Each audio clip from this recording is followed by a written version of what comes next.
sa ni sa ri ma ga ma re ga ma pa ma ga re sa da da pa.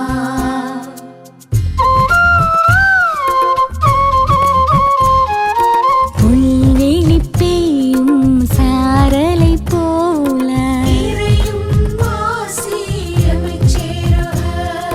நீலம் குளிர் செய்யும் வான்மழை போல வான்வெளி உலவும் சூரியன் நிலவாய் தானென நினையா படைப்பும் நிலமாய் ஆசியும் அமைதியும் அகம் சேரவே இயேசு கிறிஸ்துவின் மனநிலை வேண்டும். ஆசியும் அமைதியும் அகம் சேரவே இயேசு கிறிஸ்துவின் மனநிலை வேண்டும்.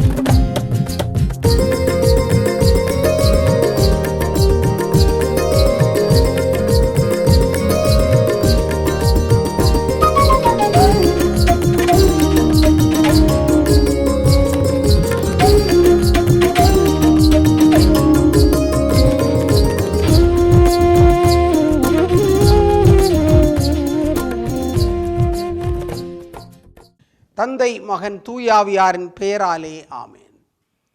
ஆண்டவர் இயேசு கிறிஸ்துவுக்குள் வாழுகின்ற உயிர்த்த ஆண்டவர் இயேசு கிறிஸ்துவுக்குள் வாழுகின்ற அருமையான என் மரியாவிஷன் தோழர்களே, நண்பர்களே, அனைவருக்கும் அன்பார்ந்த வணக்கங்களை கூறி பாஸ்கா காலத்தினுடைய 4வது ஞாயிற்றுக்கிழமை இறைவார்த்தை சிந்தனை ஜெபத்திற்காக உங்களை அழைப்பதில் மகிழ்ச்சி அடைகின்றேன்.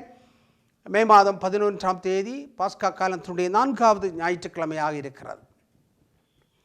ஆண்டவருடைய நல்ல பண்புகள் என்பதை நானே நல்ல ஆயன் என்று சொல்லுகின்ற வார்த்தைகளிலிருந்து ஆண்டவர் சொல்வதை பார்க்கின்றோம். எனவே இந்த ஞாயிறை நல்ல ஆயன் ஞாயிறு என்று கூட திரு அவையானது சொல்லுகின்றது. நல்ல ஆயன் ஞாயிறு அருமையான ஒரு சிந்தனையாக இருக்கிறது. எனவே வழிபாட்டு காலங்களில் இந்த ஞாயிறு நல்ல ஆயனுடைய ஞாயிறு என்று சொல்லுகின்ற பொழுது இதைவிட சிறந்த ஒரு ஆயனை பார்க்க முடியாது என்பதை நாம் பார்க்க முடிகிறது. அந்த இறைவார்த்தையை உங்களுக்கு வாசிக்கின்றேன். யோவான் நற்செய்தி பிரிவு 10:27 வரை உள்ள இறை வார்த்தைகள். என் ஆடுகள் எனது குரலுக்கு செவி சாய்க்கின்றன, எனக்கும் அவற்றை தெரியும், அவையும் என்னை பின் தொடர்கின்றன. நான் அவற்றுக்கு நிலைவாழ்வை அளிக்கிறேன், அவை என்றுமே அழியா, அவற்றை என் கையிலிருந்து யாரும் பறித்து கொள்ள மாட்டார்கள். அவற்றை எனக்கு அளித்த என் தந்தை அனைவரையும் விட பெரியவர், அவற்றை என் தந்தையின் கையிலிருந்து யாரும் பறித்து கொள்ள இயலாது, நானும் தந்தையும் ஒன்றாய் இருக்கிறோம் என்றார். கிறிஸ்து வழங்கும் நற்செய்தி. கிறிஸ்துவை உமக்கு புகழ். பர்கினா ஃபாசோனுடைய அதிபராக இருக்கக்கூடிய இப்ராஹிம் ட்ரௌவரே இளைஞன், வீரமிக்கவன், ஆற்றல் மிக்கவன், துடிதுடிப்பானவன், புதிய கனவுகளை காணக்கூடியவன். ஒரு இராணுவ புரட்சி வழியாக இன்று அதிபராக இருக்கிறார், தளபதியாக இருக்கிறார், தலைவனாக இருக்கிறார், நல்ல தலைவனாக இருக்கிறார். ஆப்பிரிக்க மக்களுக்காக பேசுகின்ற ஒரு தலைவனாக இருக்கிறார். பல்வேறு நாடுகள் ஆப்பிரிக்க மக்களுக்கு உதவுவதாக சென்று அங்கிருந்த வளங்களை எல்லாம் சூறையாடி கொண்டு சென்று கொண்டிருக்கின்றார்கள், இன்றும் சென்று கொண்டிருக்கிறார்கள். எனவே அந்த ஆப்பிரிக்க நாடுகளோடு உறவோடு இருக்க வேண்டும் என்பதற்காக பல வளர்ச்சி திட்டங்களை எல்லாம் எடுத்துரைக்கின்றார். ஆனால் இப்ராஹிம் ட்ரௌவரே அதை ஏற்றுக்கொள்ளவில்லை. பிரான்ஸ் நாடு குறிப்பாக அந்த நாட்டில் இருக்கிற வளங்களை எல்லாம் சூறையாடி கொண்டே இருக்கிறார், கனிம வளங்களை சூறையாடி கொண்டு இருக்கிறார். பிரான்ஸ் நாட்டிலே உலகத்தில் இருக்கக்கூடிய தங்கத்தில் 4வது இடத்தில் இருக்கிறது.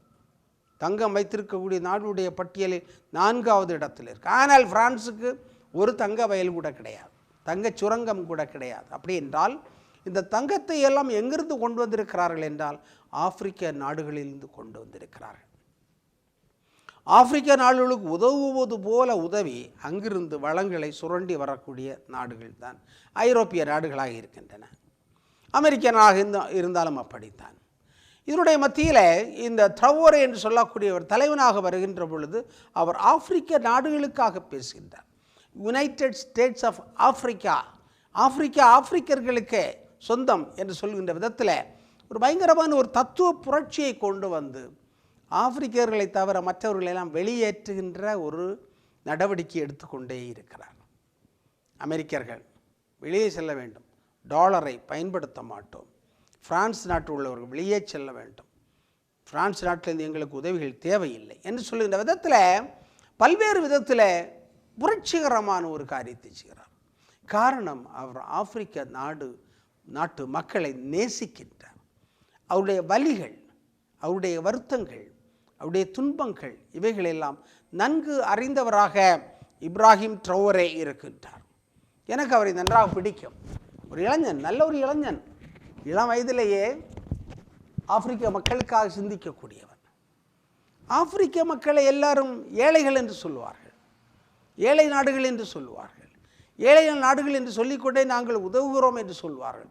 உதவி கொண்டே எல்லாவற்றையும் சுரண்டி கொண்டு சென்று விடுவார்கள். சவுதி அரேபியாவுடைய மன்னர் சொல்லியிருக்கிறார், நாங்கள் 200 மாஸ்குகள் கட்டி தருகிறோம் என்று, 200 மசூதிகளை கட்டி தருகிறோம் என்று சொல்லியிருக்கிறார். இப்ராஹிம் ட்ரௌரே சொன்னார், எங்களுக்கு 200 மசூதிகள் தேவையில்லை, எங்களுக்கு தேவையானது பள்ளிக்கூடங்கள், எங்களுடைய பிள்ளைகளுக்கு தேவையானது பள்ளிக்கூடங்கள். பள்ளிக்கூடங்களை கட்டித்தருவதாக சவுதியினுடைய மன்னர் சொல்லவில்லையே, பாருங்கள். எனவே அந்த நாட்டினுடைய வளங்களை எல்லாம் சுரண்டி எடுக்க வேண்டும். பிள்ளைகளுக்கு பள்ளிக்கூடங்கள் கட்டி கொடுப்பதை விட மசூதிகளை கட்டி கொடுத்து மத நம்பிக்கைகளை மட்டும் ஊட்டி வளர்க்கின்ற விதத்தில் தான் பல்வேறு உதவியாளர்களும் செய்கின்றார்கள். ஆண்டவர் சொல்லுகிறார், நான் ஆடுகளுக்காக வந்தவன், ஆடுகளின் ஆயன், என்னுடைய குரலுக்கு அந்த ஆடுகள் செவி மடுக்கும். நல்ல ஆயன் என்று சொன்னாலே நமக்கு தெரியும், ஆடுகளை தெரிந்தவர், ஆடுகளுடைய தன்மைகளை தெரிந்தவர், ஆடுகளுடைய தேவைகளை தெரிந்தவர், வழிநடத்த தெரிந்தவர். இவர்கள் அனைத்துமே நல்ல ஆயனுடைய பண்புகளாக இருக்கிறார். திருத்தந்தை பிரான்சிஸ் அவர்கள் நல்ல ஆயனை பற்றி சொல்லுகின்ற பொழுது என்ன சொல்கிறார் என்று சொன்னால், நல்ல ஆயன் ஆடுகளுடைய மனத்தை பெற்றிருப்பார். மனம், ஆடுகளுக்கு தனியான ஒரு மனம் இருக்கும். எனவே ஆடுகளோடு படுத்து உறங்கி அந்த கொட்டகையில் வேலை செய்கின்ற பொழுது ஆடுகளுடைய மனம் அவருடைய உடம்பிலே வரும். நான் பார்க்கின்றோம், மீன் தொழில் செய்யக்கூடியவர்கள் பல்வேறு விதத்தில் முன்னாடியெல்லாம் டவுன் பஸ்ஸில் எல்லாம் சென்று மீனை விற்க செல்வார்கள். அவர்களை எவ்வளவு பாடுபடுத்தினார்கள், எவ்வளவு ஏசினார்கள், பேசினார்கள், அடித்தார்கள், உதைத்தார்கள், மீன் கொண்டு வருகின்ற குட்டைகளை தள்ளி போட்டார்கள், சட்டிகளை தட்டி போட்டார்கள். இப்படியெல்லாம் நாம் பார்த்திருக்கிறோம். எனவே அந்த நாற்றத்தை நாம் சகித்து கொள்ள முடியாது. அவர்கள் பேருந்தில் ஏறி பக்கத்தில் இருந்தால் அதிலிருந்து வருகின்ற நாற்றத்தை நாம் ஏற்றுக்கொள்ள முடியாது. மீனை சாப்பிடுவோம், ஆனால் மீன் விற்கின்றவர்களை ஏற்றுக்கொள்ள மாட்டோம். அதுபோன்று தான் முந்திரி பருப்பு தொழிற்சாலையில் வேலை செய்கின்ற பெண்மணிகள், நம்முடைய சகோதரிகள், முந்திரி பருப்பு சாப்பிடுவதற்கு நன்றாக இருக்கும். ஆனால் அந்த ஆலையில் வேலை செய்யக்கூடியவர்கள் காலையில் ஃப்ரெஷ்ஷாக போவார்கள், மாலையில் வருகின்ற பொழுது முந்திரி பருப்பு ஆலையில் உள்ள மனம் அவருடைய உடலில் அப்படியே ஒட்டி இருக்கும். எனவே அவர்களுடைய அருகில் செல்வதை நாம் தவிர்த்து விடுகிறோம். நானும் அறியாமையில் இருந்த பொழுது இப்படித்தான் தவிர்த்தேன். அறியாமையில் இருந்த பொழுது அவருடைய மனம் எதனால் வருகிறது, அவருடைய தொழிலால் வருகிறது. மனம் வருவது அவருடைய தொழிலினால் வந்தது என்று சொன்னால் அவர்களை நாம் வெறுக்க வேண்டிய, ஒதுக்க வேண்டிய அவசியம் இல்லை. அவர்களை நாம் ஏற்றுக்கொள்ள வேண்டும். அவருடைய தொழிலோடு வருகின்ற நாற்றம் அல்லது மனம் இவைகளோடு ஏற்றுக்கொள்ள வேண்டும் என்பதைத்தான் நல்ல ஆயர்கள் சிந்திக்க வேண்டும். எனவே நல்ல ஆயன் என்று சொல்லக்கூடியவன் அடிபட்டு கிடக்கக்கூடிய ஆட்டை தூக்கி தோளில் வைத்து கொண்டு சென்றால் ஆட்டினுடைய மனம் நம்முடைய உடலில் பிடிக்கும். அதுபோல ஏழைகள், எளியவர்கள், இயலாமையில் இருக்கின்றவர்கள், விளிம்பு நிலையில் இருக்கின்றவர்கள், இவர்களை தேடி நாம் சென்றால், தேடி சென்று பேணி பாதுகாக்க என்று சொல்லப்பட்டிருக்கிறதே, அதுபோல் தேடி சென்றோம் என்று சொன்னால் இந்த வாசனைகள், மனம் நம்முடைய உடலிலே வருகின்ற மனமாகவும் இருக்க முடியும். ஆனாலும் அதை தாங்கிக் கொண்டு ஏழைகளுக்கு, எளியவர்களுக்கு, நலிவுற்ற ஆடுகளுக்கு உதவி செய்ய வேண்டியதுதான் நம்முடைய கடமையாக இருக்கிறது என்பதை ஆண்டவர் அருமையாக சொல்கிறார். எனவே ஆடுகளுடைய குரலை வைத்துக்கொண்டே, அவற்றினுடைய தன்மைகளை புரிந்து கொண்டே, அவைகளுக்கு வழிநடத்துவதிலே வருகின்ற ஆபத்துக்களை புரிந்து கொண்டே நாம் நல்ல ஆயர்களாக இருக்க வேண்டும் என்று நல்ல ஆயன் ஞாயிறு நமக்கு சுட்டி காட்டுகின்றது. நல்ல ஆயன் ஞாயிறை கொண்டாடுகின்ற பொழுது ஆண்டவர் இயேசு கிறிஸ்துவுக்குள் வாழுகின்ற அருமையான என் சகோதர சகோதரிகளே, நம்முடைய சமூகத்தில் இருக்கின்ற மற்ற மக்களுக்கு நாம் நல்ல ஆயர்களாக இருந்து அதனால் வருகின்ற துன்பங்கள், துயரங்கள், நெருக்கடிகள், வேதனைகள் எல்லாவற்றையும் தாங்கிக் கொண்டு வழிநடத்த வேண்டிய ஆற்றலை இந்த நாளில் ஆண்டவரிடத்தில் கேட்டு மன்றாடுவோம். ஜெபிப்போமாக. எங்களை எல்லாம் பாசத்தோடு படைத்து பராமரித்து வருகின்ற எங்கள் நல்ல தந்தை இறைவா, நாங்கள் ஆடுகளாக வாழ்ந்திருக்கிறோம். ஆனாலும் எங்களுக்காக உயிர் கொடுப்பதற்காக உன்னதமான கடவுளாகிய நீர் எங்களுக்கு மத்தியிலே வாழ்ந்திருக்கின்றீர், வாழ்ந்து கொண்டே இருக்கின்றீர். அதற்காக நாங்கள் உமக்கு நன்றி செலுத்துகின்றோம். எங்களுக்காக உயிரையும் கொடுத்திருக்கின்றீர் கல்வாரியில்.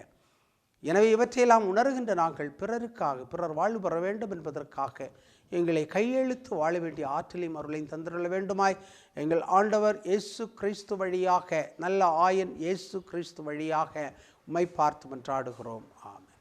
தந்தை, மகன், தூய ஆவியாரின் பேராலே ஆமென்.